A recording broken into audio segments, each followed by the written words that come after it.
¿Qué encontraron ustedes luego de esta investigación?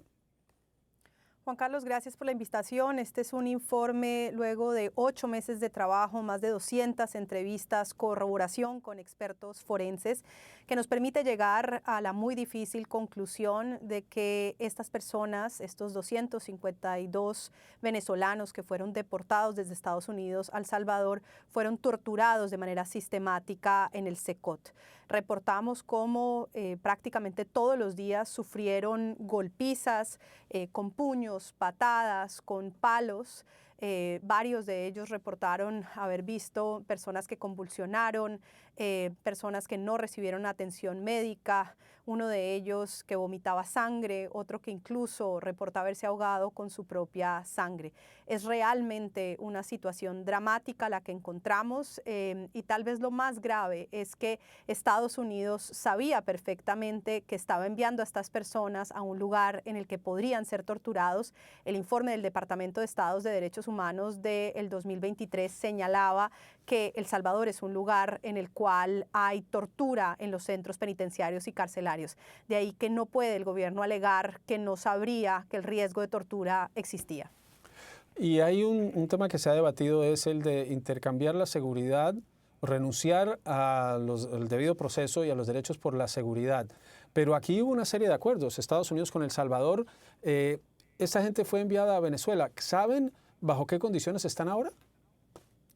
Sí, como señalas, lo primero es que existe ya en las Cortes en Estados Unidos un reconocimiento de parte del gobierno de Estados Unidos de que le otorgó 4.7 millones de dólares a El Salvador para recibir a estas personas. Ahí hubo una primera violación del derecho internacional porque se envía a unos migrantes que no eran criminales. Hay que decir que en nuestro registro que hicimos de todos los antecedentes judiciales, tan solo el 3% habían sido condenados en Estados Unidos por delitos violentos, y, digamos, los envía en primer lugar a El Salvador. Luego de esto hay una segunda violación al enviarnos a Venezuela. De estas personas, una parte importante había solicitado asilo en Estados Unidos. Nosotros documentamos cómo muchos de ellos habían sufrido persecución por parte del régimen de Nicolás Maduro antes de salir de Venezuela, personas que incluso habían sido detenidas arbitrariamente en Venezuela por protestar en contra del régimen de Maduro, incluso algunos de ellos que habían sufrido malos tratos y torturas dentro de las cárceles en Venezuela antes de decidir migrar a Estados Unidos. Al llegar a Venezuela son recibidos por el régimen que les hace un seguimiento, incluso algunos de ellos reportan haber recibido visitas del SEBIN, la Policía de Inteligencia venezolana, que les cuestionó sobre si eran operadores del gobierno de Estados Unidos, sobre si estaban ahí para derrocar al régimen de Maduro, lo cual por supuesto ahondó el miedo y las consecuencias físicas y psicológicas que estas personas vienen sufriendo luego de los malos tratos y abusos que sufrieron en su paso por El Salvador. Cuando los aviones llegaron a El Salvador, después de una orden judicial que decía que se debían devolver, había mujeres, pero El Salvador no aceptó a las mujeres y las devolvió. Quedaron solo hombres. Pero ustedes en el informe detallan que esos detenidos fueron víctimas no solo de tortura, sino también de abuso sexual. Sí, pudimos documentar cómo en al menos 3 casos hubo violencia sexual. Estas personas nos señalaron que consideran que fue mucho más extendido, pero que el estigma que existe frente a la violencia sexual contra hombres impedía que varios de los otros exdetenidos contaran su versión de lo que sucedió. Pero efectivamente documentamos cómo guardias dentro de SECOT abusaron de al menos 3 de los detenidos venezolanos.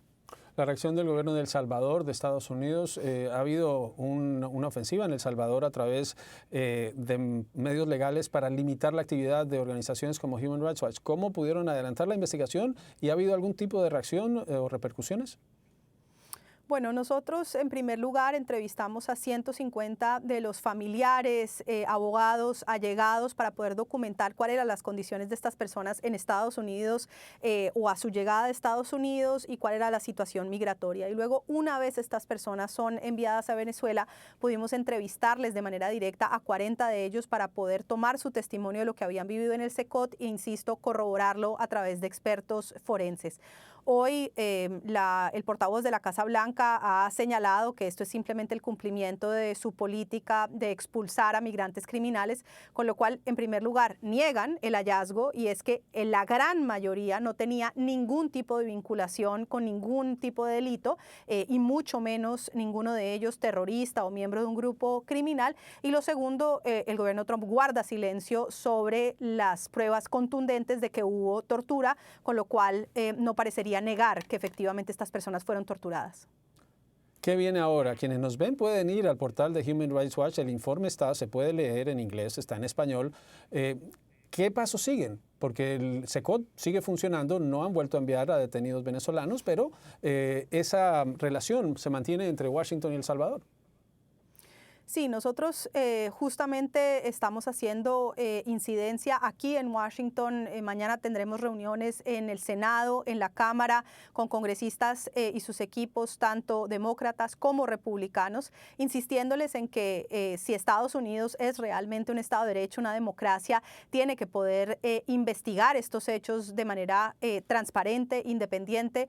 Es cierto que hoy probablemente el Departamento de Justicia en Estados Unidos difícilmente conduzca esta investigación, pero si algo sabemos de cuando ha existido este tipo de gravísimas violaciones a derechos humanos es que eventualmente las investigaciones se dan, y el hecho de que organizaciones de sociedad civil recolecten la evidencia como lo venimos haciendo, pues será la base de lo que seguramente en el futuro será un proceso para establecer la responsabilidad por estos graves crímenes y, por supuesto, ordenar reparaciones a las víctimas y sus familiares.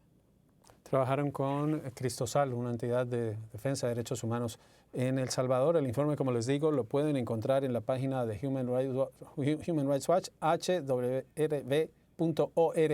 Está en inglés, está en español, lo pueden leer, pueden ver los detalles de esta investigación. Muchas gracias, Juanita Gobertus, directora de la División de las Américas de Human Rights Watch en Directo USA.